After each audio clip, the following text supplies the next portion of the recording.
लखनऊ में सीएम योगी कई कार्यक्रम में होंगे शामिल। प्रबंधन अकादमी के नए परिसर का करेंगे लोकार्पण। इसके बाद 9वें यूपी आम महोत्सव 2026 का भी करेंगे शुभारंभ।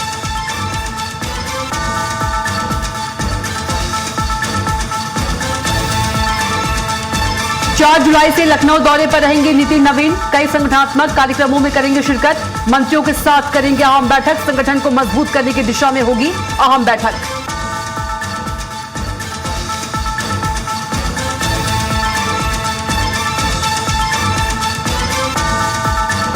सीएम धामी ने किया राज्य अल्पसंख्यक शिक्षा प्राधिकरण का शुभारंभ। संस्थानों को किए मान्यता प्रमाण पत्र वितरित। आधुनिक शिक्षा बताए विद्यार्थियों के भविष्य की मजबूत आधार।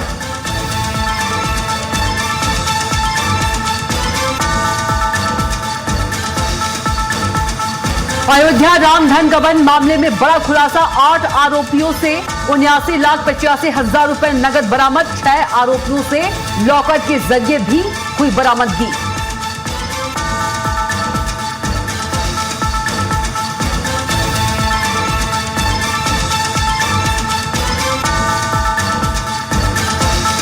दलित समाज पर अभद्र टिप्पणी का मामला। पूर्व विधायक कुमार प्रणव सिंह ने सार्वजनिक रूप से मांगी माफी।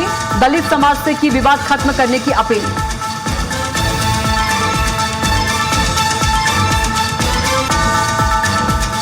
बदायूं में सपा जिला कोषाध्यक्ष रचित गुप्ता 218 करोड़ की जीएसटी चोरी में गिरफ्तार। अवैध पान मसाला गुटखा फैक्ट्री का हुआ खुलासा। मामले ने मचाई सियासी हलचल।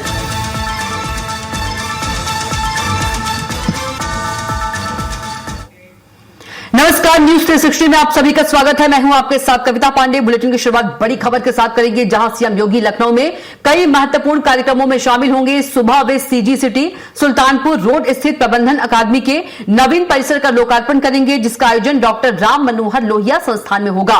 सीएम योगी 9वें उत्तर प्रदेश आम महोत्सव 2026 का शुभारंभ करेंगे।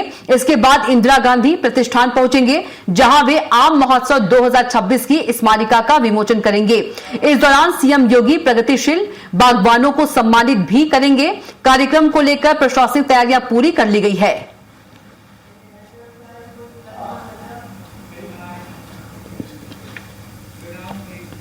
वहीं लखनऊ में बीजेपी राष्ट्रीय अध्यक्ष नितिन नवीन का 2 दिवसीय दौरा होने जा रहा है। 4 जुलाई को नितिन नवीन लखनऊ पहुंचेंगे, जहां वे कई संगठनात्मक कार्यक्रमों में शिरकत करेंगे। इस दौरान बीजेपी अध्यक्ष प्रदेश के मंत्रियों के साथ अहम बैठक करेंगे, जिसमें आगामी रणनीति और संगठनात्मक कार्यों पर चर्चा होगी। इस बैठक में सभी विधायक, सांसद और एमएलसी भी मौजूद रहेंगे। पार्टी सूत्रों के अनुसार इस दौरे को संगठन को मजबूत करने और आगामी चुनावों की तैयारियों के लिहाज से काफी महत्वपूर्ण माना जा रहा है।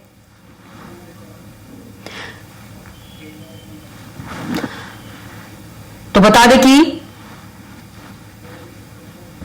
चुनावों की तैयारियों के लिहाज से काफी महत्वपूर्ण माना जा रहा है।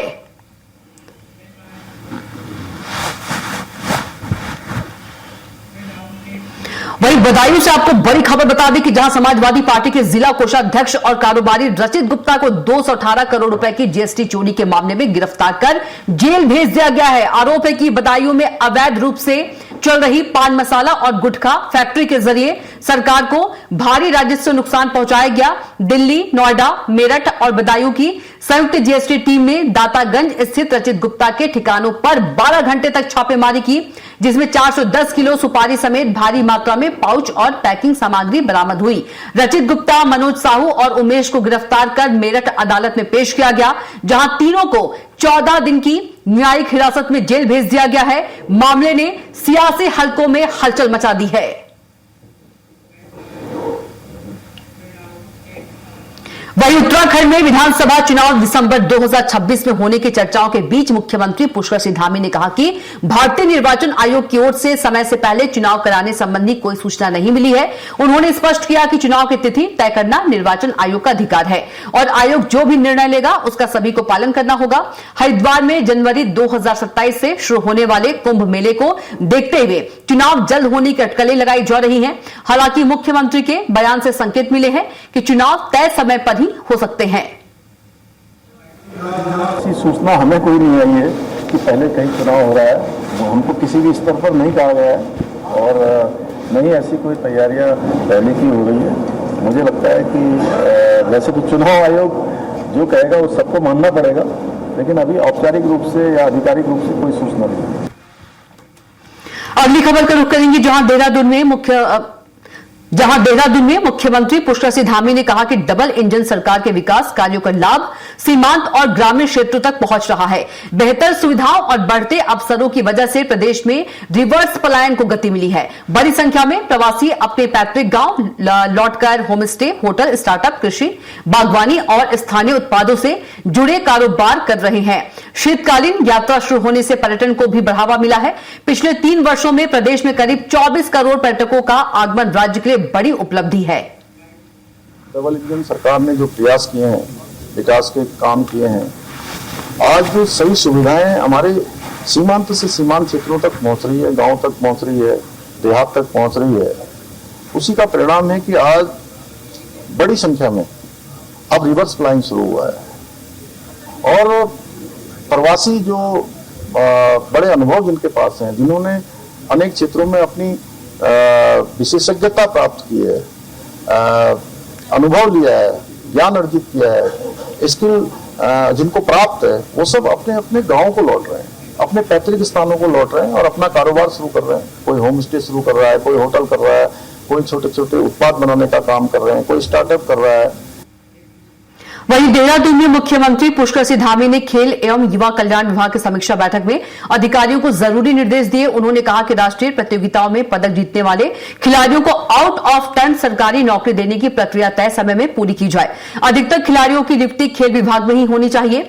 राष्ट्रीय खेल नीति 2025 के अनुरूप नई राज्य खेल नीति बनाने और गोलापार हल्द्वानी स्थित राज्य खेल विश्वविद्यालय में अगले महीने से शैक्षणिक सत्र शुरू करें। एक ब्लॉक एक मिनी स्टेडियम योजना, खेल सुविधाओं के रखरखाव और 2027 के राष्ट्रीय खेलों की तैयारियों में तेजी लाई जाए। अब तक 29 खिलाड़ियों को सरकारी नौकरी मिल चुकी है। 48 मिनी स्टेडियम बन चुके हैं। साथ ही लोहाघाट महिला स्पोर्ट्स कॉलेज का निर्माण तेजी से चल रहा है। वहीं देहरादून में सीएम पुष्कर सिंह धामी ने मुख्यमंत्री आवास में उत्तराखंड राज्य अल्पसंख्यक शिक्षा प्राधिकरण का शुभारंभ किया। इस मौके पर उन्होंने अल्पसंख्यक शिक्षण संस्थानों को मान्यता प्रमाण पत्र भी वितरित किए। वहीं अल्पसंख्यक विद्यालयों के विद्यार्थियों को पुस्तकें भी भेंट की। सीएम ने कहा कि उत्तराखंड देवभूमि होने के साथ साथ ज्ञान, शिक्षा और अध्यात्म की समृद्ध परंपरा वाली भूमि रही है और इसी उद्देश्य के साथ राज्य सरकार ने समाज के सभी वर्गों को संस्कारयुक्त शिक्षा उपलब्ध कराने के लिए प्राधिकरण की स्थापना की है। उन्होंने कहा कि मदरसा बोर्ड को समाप्त कर नई व्यवस्था लागू की गई है। सीएम ने कहा कि सरकार का लक्ष्य है कि प्रत्येक बच्चे को समान अवसर मिले। सरकार का प्रयास है कि बच्चे अपनी सांस्कृतिक जड़ों से जुड़े रहते हैं और आधुनिक शिक्षा में दक्ष बने। मुख्यमंत्री ने कहा कि उत्तराखंड सरकार डिजिटल शिक्षा, स्मार्ट कक्षाओं, कौशल विकास, स्टार्टअप और आधुनिक प्रशिक्षण को बढ़ावा दे रही है ताकि राज्य का युवा भविष्य की चुनौतियों के लिए तैयार हो सके। उन्होंने धर्मगुरुओं, शिक्षाविदों, शिक्षण संस्थाओं और समाज के प्रबुद्ध नागरिकों से इस पहल को सफल बनाने में सहयोग की अपील की है। कोई भी चीज नहीं आती है तो थोड़ा सा उस चीज को एक्सेप्ट करने में, जैसे अभी धामी जी भी कह रहे थे, कोई भी परिवर्तन होता है तो उससे बहुत चीजों को एक्सेप्ट करने में थोड़ा टाइम लगता है। वो इसलिए विरोध कर रहे हैं, पुराने लकीर के फकीर पे चल रहे हैं। लेकिन अब जब वो उनके साथ कोप अप करेंगे या उनको जानेंगे या उससे समझेंगे कि तब उन्हें लगेगा कि नहीं, ये ज्यादा हमारे लिए बेहतर है।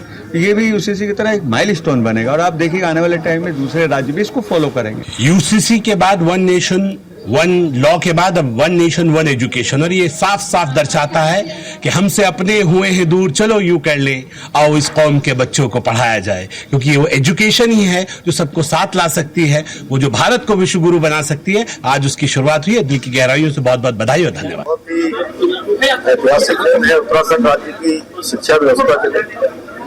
आज अल्पसंख्यक शिक्षण संस्थान, इसके द्वारा आज मान्यता वाले शिक्षण संस्थानों को मान्यता प्रमाण पत्र देने का ये आज कार्यक्रम यहाँ पर हुआ है और सभी वर्गों के बच्चों को अच्छी शिक्षा मिले, गुणवत्तापूर्ण शिक्षा मिले, आधुनिक शिक्षा मिले। आने वाले हमारे सभी बच्चे संस्कारवान बने, ज्ञानवान बने, विद्यावान बने। उसके निमित्त अल्पसंख्यक शिक्षा का प्राधिकरण बनाया गया है। अयोध्या से राम धन गबन मामले में बड़ा खुलासा हुआ है। पुलिस की फर्द बरामदगी में 8 आरोपियों से कुल 79,85,000 ₹493 नगद बरामद हुए हैं। सबसे बड़ा खुलासा आरोपी रमा शंकर को लेकर हुआ, जिसे न्यू टीचर्स कॉलोनी हॉस्टल की टंकी से काली पन्नी में रखे 1 लाख रुपए मिले, जिसकी वीडियोग्राफी भी कराई गई है। वहीं अविनाश शुक्ला से 20,39,000 रुपए, 1,121 अमेरिकी डॉलर के साथ सोने चांदी के आभूषण भी बरामद हुए हैं। अनुकल्प मिश्रा, लवकुश मिश्रा, करुणेश पांडे, मनीष यादव समेत 6 आरोपियों से लॉकर के जरिए भी बरामदगी कराई गई है और विवेचना जारी है।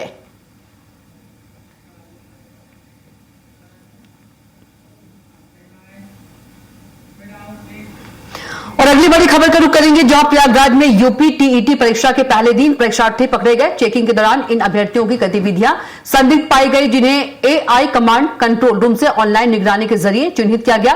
आधार कार्ड और प्रवेश पत्र में गड़बड़ी के साथ साथ बायोमेट्रिक परीक्षण में भी दिक्कत सामने आई है। हालांकि सभी को परीक्षा देने की अनुमति दी गई। परीक्षा खत्म होने के बाद दोबारा सघन जांच की गई, जिसमें प्रयागराज की एक महिला अभ्यर्थी के दस्तावेज नहीं पाए जाने पर उसकी परीक्षा मान्य कर दी गई। अन्य संदिग्धों की जांच अब भी जारी है।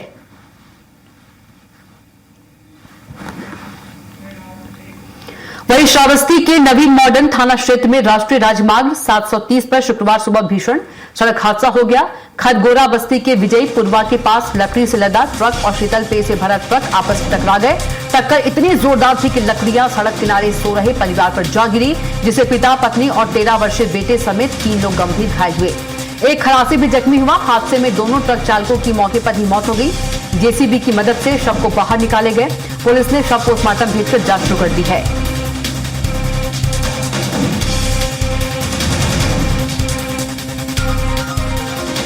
हमीरपुर के सदर कोतवाली क्षेत्र के पुराना बेतवा घाट इलाके से बड़ी खबर। बता दें कि 4 नकाबपोश बदमाश दुकान में घुस गए और दुकानदार के साथ जमकर मारपीट की। बदमाशों ने दुकान खाली करने की चेतावनी देते हुए कैश और मोबाइल लूट लिया और मौके से फरार हो गए। पूरी घटना सीसीटीवी कैमरे में कैद हो गई है, जिसमें बदमाश घुसते और भागते हुए साफ नजर आ रहे हैं। घटना को 24 घंटे बीत जाने के बावजूद पुलिस के हाथ अब तक खाली है। दिन दहाड़े बाजार में हुई इस वारदात से पीड़ित व्यापारी में बदमाशों का खौफ बना हुआ है। वहीं पुलिस की कार्यप्रणाली पर भी सवाल उठने लगे हैं।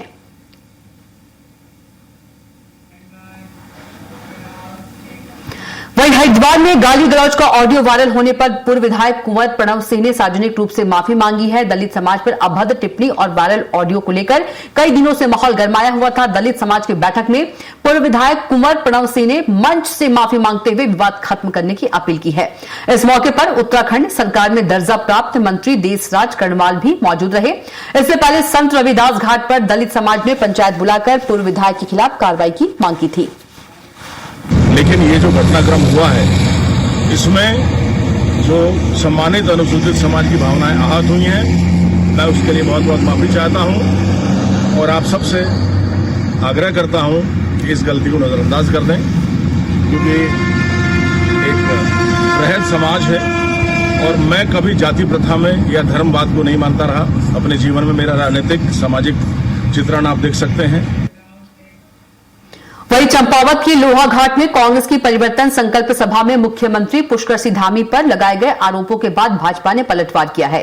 भाजपा के पूर्व जिला महामंत्री श्याम ढेक ने कहा कि कांग्रेस पहले अपनी अंदरूनी कला संभाले, फिर भाजपा पर सवाल उठाए। उन्होंने दावा किया कि मुख्यमंत्री धामी के नेतृत्व में चंपावत में Sharda corridor, Golju corridor, science centre, MRI machine, Saryu lift, पेयजल योजना और महिला स्पोर्ट्स कॉलेज जैसी परियोजनाएं तेजी से आगे बढ़ रही हैं। ढेक ने कांग्रेस पर जाति धर्म की राजनीति करने का आरोप लगाते हुए कहा कि भाजपा विकास और जन कल्याण के एजेंडे पर काम कर रही है।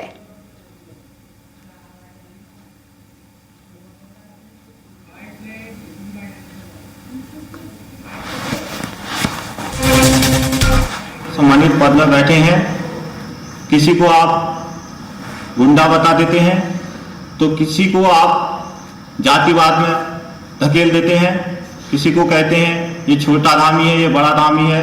आप प्रदेश को किस ओर ले जाना चाहते हो ये मैं समझ नहीं पाता हूं। और मैं आपको बताना चाहता हूं, जिस गोलजू की धरती में आपने कदम रखे, उस गोलजू को देखने वाला आज से पहले कोई नहीं था। ये प्रदेश का सबसे छोटा जिला है और इसको आज देखा है तो माननीय पुष्कर धामी जी ने देखा है। वहीं पौड़ी जिले के लंसडौन में कांग्रेस ने परिवर्तन संकल्प यात्रा निकाली। पूर्व कैबिनेट मंत्री डॉक्टर हरक सिंह रावत और वरिष्ठ नेता सूर्यकांत धस्माना समेत कई पदाधिकारी यात्रा में शामिल हुए। कांग्रेस नेताओं ने प्रदेश सरकार की नीतियों पर सवाल उठाते हुए जमकर हमला बोला। उन्होंने कहा कि परिवर्तन संकल्प यात्रा को जनता का व्यापक समर्थन मिल रहा है। प्रदेश की जनता बदलाव चाहती है। भाजपा सरकार उत्तराखंड की बेटी अंकिता को अभी तक न्याय नहीं दिला सकी। जनता बढ़ती महंगाई, बेरोजगारी, पेपर लीक, भ्रष्टाचार, कमीशनखोरी और बिगड़ती कानून व्यवस्था से त्रस्त है। सरकार हर मोर्चे पर विफल रही है।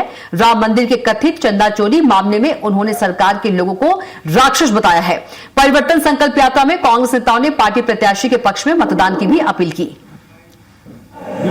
पिछले 15 साल से भारतीय जनता पार्टी के विधायक यहाँ हुए और इस बार लंसडौन विधानसभा क्षेत्र में पूरा मन बना लिया, क्योंकि 15 वर्ष के इनके कार्यकाल में विधायक की बंदर पाठ, मुख्यमंत्री के आसनों की बंदर पाठ और ढोलक चिमटे, इसके अलावा जो इस विधानसभा क्षेत्र में कुछ नहीं मिला। अब जनता समझने लगी कि अब विधायक तो आप किसी को भी बना दो। नौकरियां हरदम सिंह और संजय धालीवाल नीलाम कर रहे हैं, ये सवाल है। इसके अलावा राज्य के अंदर अपराध लगातार बढ़ रहा है, राज्य के अंदर कानून व्यवस्था धस पड़ी है। राजधानी देहरादून से लेकर गाँव हो, बलवाड़ हो, उधमसिंह हो, सब जगह कत्ल हो रहे हैं। 15 साल हो गए मतलब एक ही पार्टी एक ही विधायक लगातार मेरे हटने के बाद और मौकों में टीके साहब 2007 के बाद लगातार यहाँ एक ही विधायक है। इसी के साथ फिलहाल के लिए न्यूज 360 में इतना ही। आप देखते रहिए न्यूज 360। नमस्कार।